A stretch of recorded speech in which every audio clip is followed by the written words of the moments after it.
Assalamu alaikum. This is Salim, and in today's video, I'll be discussing about profitable niche factors. लोग profitable नीच तलाश करते हैं, but उससे पहले फैक्टर्स का पता होना ज़रूरी है कि वो कौन से फैक्टर्स होते हैं जो कि प्रॉफिटेबल नीच को डिफाइन करते हैं कि वो नीच प्रॉफिटेबल होगी भी या नहीं होगी. सबसे पहला रूल तो ये है कि आपको अपनी नीच में ये देखना है कि वो स्पेसिफिक होनी चाहिए बट एक्सपेंडेबल भी होनी चाहिए एट द सेम टाइम.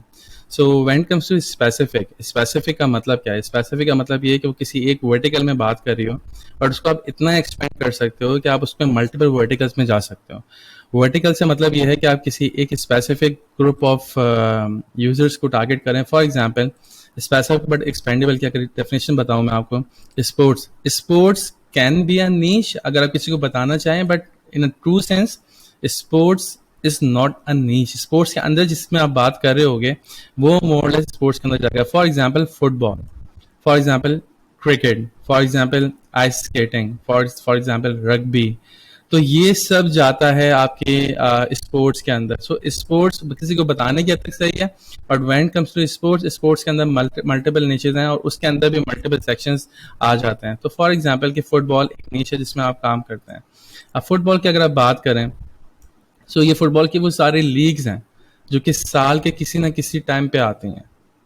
सो यहाँ से मुझे एक चीज़ पता चल जाती है कि अब नई नीश का पहला मोस्ट प्रॉफिटेबल नीश का फर्स्ट फैक्ट है, it should be specific but at the same time उसके अंदर इतनी कैपेबिलिटी होनी चाहिए कि वो एक्सपेंड भी हो सके. ऐसा ना हो कि वो सिर्फ आप पिक कर लें, बट एक्सपेंशन के जब आप एक्सपेंशन करने जाए तो आपको पता चले एक्सपेंड तो हो ही नहीं सकता.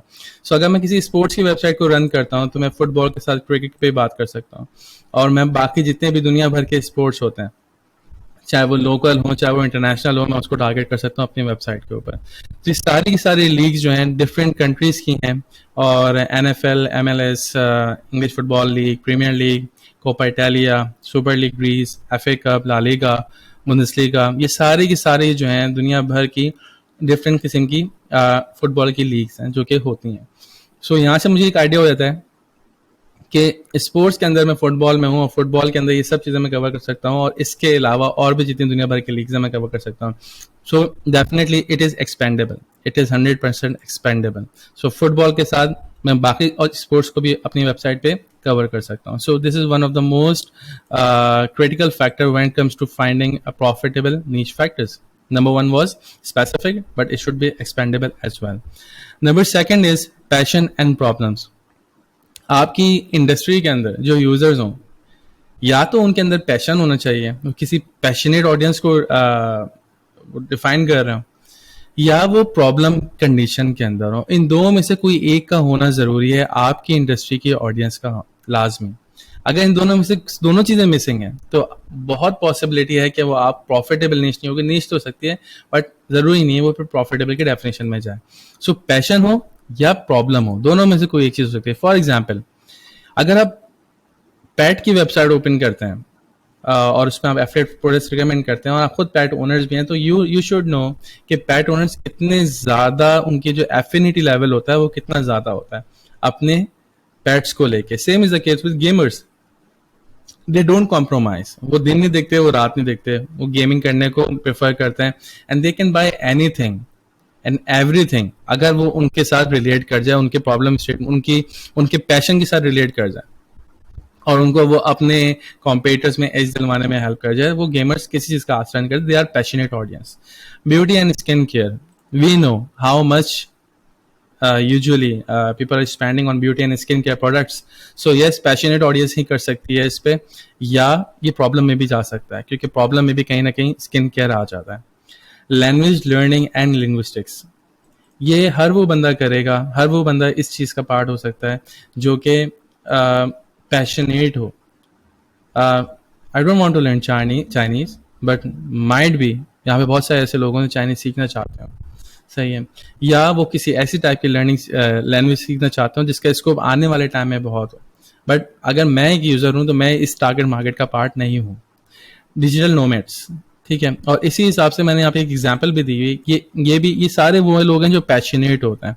ये वो सारी वो इंडस्ट्रीज हैं जो पैशनेट होती हैं. या तो आपकी इंडस्ट्री में पैशन होना चाहिए या प्रॉब्लम होना चाहिए, दोनों में से कोई एक चीज़ का होना बहुत ज़रूरी है. So here is an example. digitalphotography-school.com, और ये पूरा का बात करें, सो आप मुझे ये बताएं कि फ्यूनरल को फोटोग्राफी किस तरह किया जाता है। ये मैं और आप तो नहीं कर सकते, डेफिनेटली ये वो लोग होंगे जो फोटोग्राफी के शौकीन होंगे। सही, ये पैशन है। How to use visual way to improve your photography compositions, the essential guide to exhibiting your photography.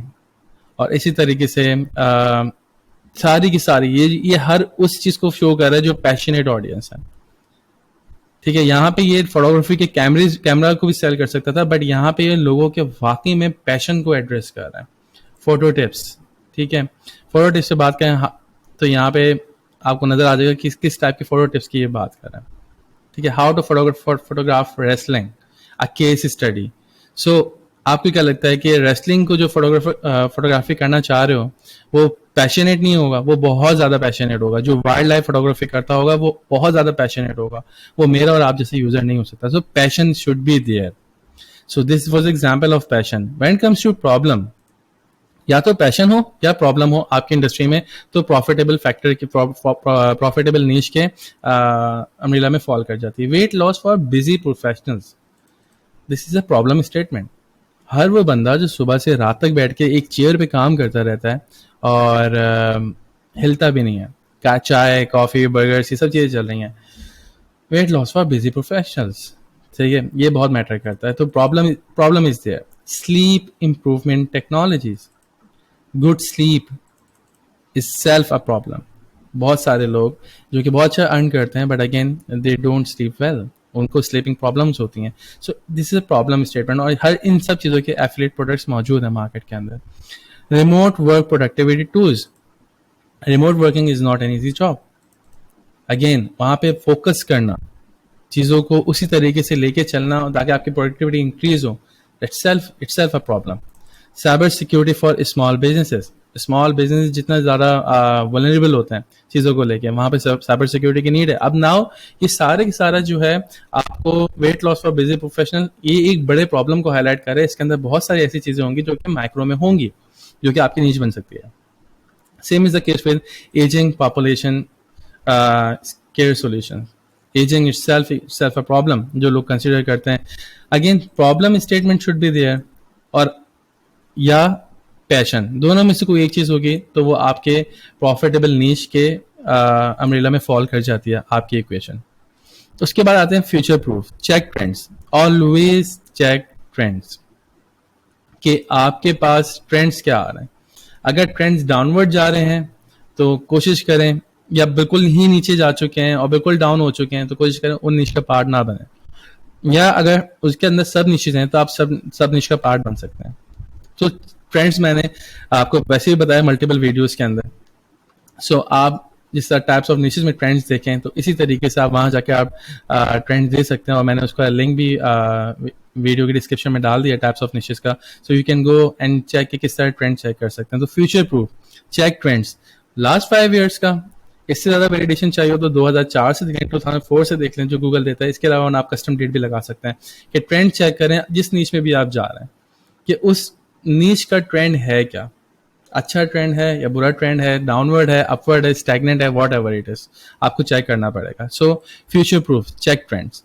उसके अलावा आप ये चेक करें एडवर्टाइजमेंट, क्या आपकी नीच के अंदर, जिसकी नीच के अंदर आप जाना चाहते हैं, फॉर एग्जाम्पल फोटोग्राफी में जाना चाहता हूँ, फोटोग्राफी के अंदर क्या लोग एडवर्टाइजिंग कर रहे हैं। एडवर्टाइजिंग हमेशा एडवर्टाइजर वहां करते हैं जहां पे मनी इज देयर। कभी भी आपको ऐसी एडवर्टाइजिंग नहीं मिलेगी, ऐसी नीच में एडवर्टाइजिंग नहीं मिलेगी जहां पे पैसा नहीं होगा। सो एडवर्टाइजमेंट की बात करें, सो जब भी आप गूगल पे जाकर लिखते हैं किसी भी कीवर्ड को, फॉर एग्जांपल मैं कहता हूं बेस्ट होस्टिंग 2024, अब यहाँ पे आप देख रहे हैं ये पहला ऐड है साइबर न्यूज का, सेकंड ऐड है टॉप 10 का, उसके बाद थर्ड ऐड है कंपेयरिंग वेब होस्टिंग.com। ये सारे एडवर्टाइजमेंट है। Again it is one of the most competitive niche on the internet, but you have expertise, you can definitely take your market share. So web hosting के अंदर 3 तो add चल रहे हैं, चौथा भी एड चल रहा था वो मैंने उसको कट कर दिया। सो 4 एड्स यहाँ पे चल रहे हैं against best hosting 2024। This shows के इसके अंदर नेक्स्ट लेवल पोटेंशियल है अर्निंग का, जहाँ पे एडवर्टाइजमेंट चल रही होती है। तो यू कैन चेक एडवर्टाइजमेंट है या नहीं है। This is one of the most quickest way to find कि अगर नीच प्रॉफिटेबल है या नहीं है।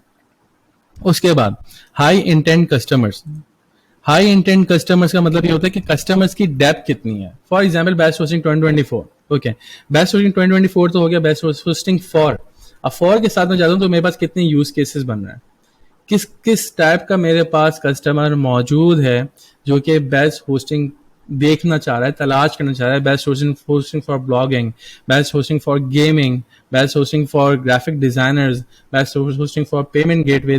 These all are different use cases which I can cover on my website in depth. Right.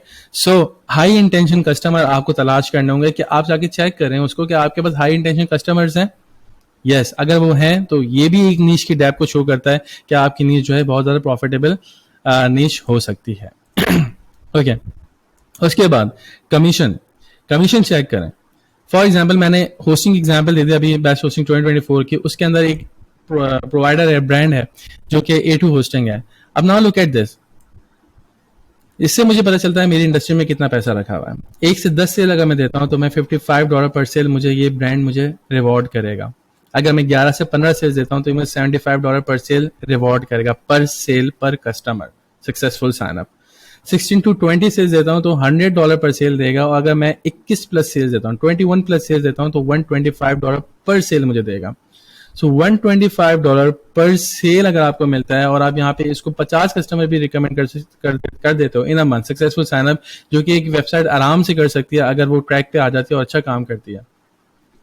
20 plus sales generate करना it's not an issue at all affiliate business के अंदर, अगर आपको पता हो इन्स एंड आउट्स क्या है. सो 21 प्लस सेल्स करके $125 पर सेल आपको कमीशन मिलता है. और $125 पर सेल मल्टीप्लाई बाय 50 भी करते हो तो आपका ठीक ठाक अमाउंट बन जाता है. सो कमीशन आपको बताते हैं कि वाकई में इस इंडस्ट्री में पावर है या नहीं है. It shows the potential, it shows the real potential from earning perspective and from competition as well. Products validation. Okay, this is the factor जो कि बहुत सारे लोग मिस कर देते हैं. ओके, मैं लिखता हूँ बेस्ट होस्टिंग 2024 और मैं जो ऊपर जो रिजल्ट्स रैंक कर रहे होते हैं, चाहे वो एडवर्टाइजमेंट के हों चाहे वो ऑर्गेनिक रिजल्ट हों, उसमें मुझे सिमिलर ब्रांड्स अगर दिखते हैं तो इट शोज कि गूगल भी उनकी लिस्टिंग्स को पसंद कर रहा है, तभी वो ऊपर रैंक कर रहे हैं. और उनका ओवरऑल जो ऑरा बना हुआ है इंटरनेट के ऊपर वो बेस्ट के हिसाब से क्वालिफाई कर चुका है. फॉर एग्जांपल होस्टिंगर हो गया, ब्लू होस्ट हो गया, ड्रीम होस्ट हो गया, ये मुझे एक रिजल्ट पे दिखते हैं. जब मैं एक रिजल्ट खोलता हूँ सर्च इंजन का, फॉर एग्जांपल साइबर न्यूज का खोला मैंने, उसके बाद दूसरा रिजल्ट मैं खोलता हूँ कंपेयरिंग वेब होस्टिंग का, उसके अंदर भी मुझे होस्टिंगर, ब्लू होस्ट और थर्ड ब्रांड मुझे दिखता है. तो यहाँ पे मेरे पास सिमिलैरिटी क्या आ गई, होस्टिंगर और ब्लू होस्ट. इसका मतलब है कि एफिलिएट इंडस्ट्री, ओवरऑल जो एफिलिएट मार्केटर्स हैं, उनको ये कमीशन ठीक ठाक दे रहा है और इसकी सर्विस में जान भी है. इट शोज, क्योंकि अगर एफिलिएट मार्केट या किसी ऐसे ब्रांड को एडवर्टाइज कर रहा होगा अपनी वेबसाइट के ऊपर जिसके प्रोडक्ट में जान नहीं होगी, तो वन डे और लेटर वो चीज खत्म हो जाएगी और गूगल आपको बहुत डिफरेंट तरीके से भी ट्रीट करेगा, क्योंकि ओवरऑल सर्च इंजन पे उसका पूरा कोई पर्सनैलिटी नहीं बनी हुई बेस्ट के हिसाब से. सो होस्टिंगर और Bluehost, these are the two brands जो कि एक वेबसाइट रिकमेंड करती है, फिर मैं दूसरी वेबसाइट को ओपन करता हूँ, वहां पे भी होस्टिंगर और ब्लू होस्ट है. सो यस, इसका मतलब यह है कि प्रोडक्ट वैलिडेशन, ये दो ब्रांड्स तो पक्के हैं जिनको मुझे अपनी वेबसाइट पे रिकमेंड करना है. एंड यू कैन क्रिएट और you can compile a list of brands जो कि प्रोडक्ट वैलिडेशन में जाती हैं. सही है. तो आपको वहां से अक्सर मुझसे ये सवाल होता है कि सर कौन से प्रोडक्ट्स को रिकमेंड करें. Same is the case with Amazon websites. तो अगर आपके पास बेस्ट कुकवेयर 2024 कोई सर्च करता है या बेस्ट किचन एसेसरीज पे कोई सर्च करता है या best cookware, best cookware conduction, इस तरह का कोई कीवर्ड सर्च करता है, तो वहां पे भी आप चेक करें कौन से ब्रांड्स हैं जिनको लिस्ट किया गया है एफिलिएट वेबसाइट्स ने. वो ब्रांड्स आप लाजमी अपनी वेबसाइट पे रिकमेंड करें और कोशिश करें कि अपने यूनिक एंगल, यूनिक पर्सपेक्टिव से करें, not me to content. Otherwise वो चीज उस तरीके से काम नहीं करेगी. But these brands should be on your website, on your landing page against any particular topic जिसको आप रिकमेंड कर रहे हो. अदरवाइज आपकी क्वेश्चन काफी आउट हो जाएगी.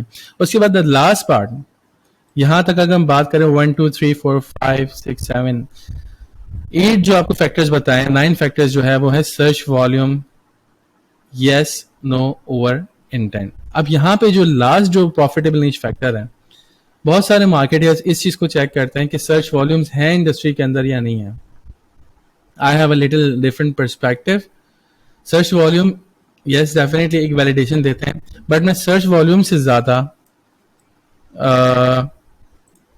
इस चीज़ को बहुत ज़्यादा वेटेज और वैल्यू देता हूँ, बिकॉज बिकॉज ये मुझे ज़्यादा हेल्प करता है कि मेरी इंडस्ट्री में कितनी पावर है, और ये मुझे अच्छे कीवर्ड्स, लॉन्ग टेल कीवर्ड्स देता है, जिससे मुझे पता चलता है मेरी कस्टमर्स की कितनी डिफरेंट नीड्स हैं।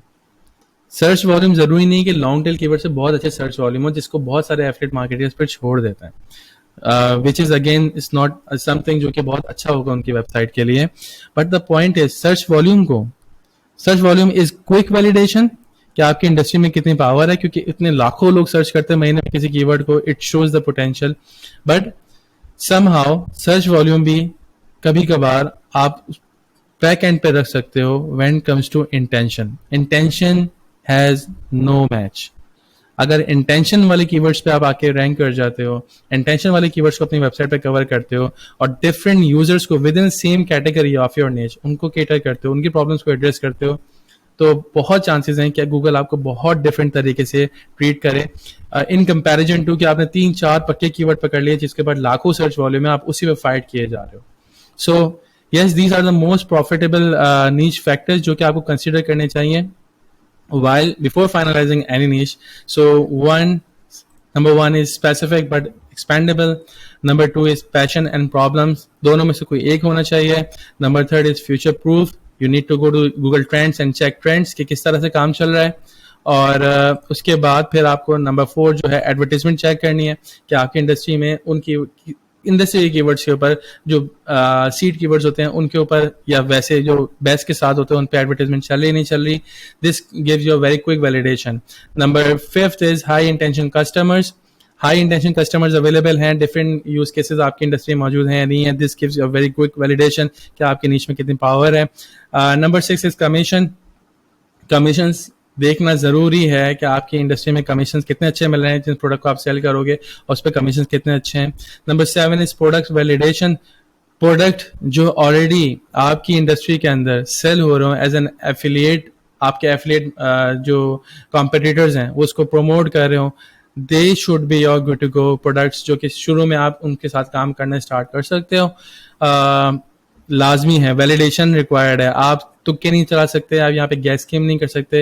If you are running a website, if you are running a business, you have to make sure कि whatever you are finalising as a recommendation, this should be solid, that should be solid.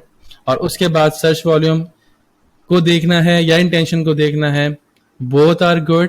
For quick validation search volumes देख सकते हैं, but for longer term, longer perspective से जहाँ पे search volumes नहीं मिलेंगे, that is intention game, and intention game has no match again.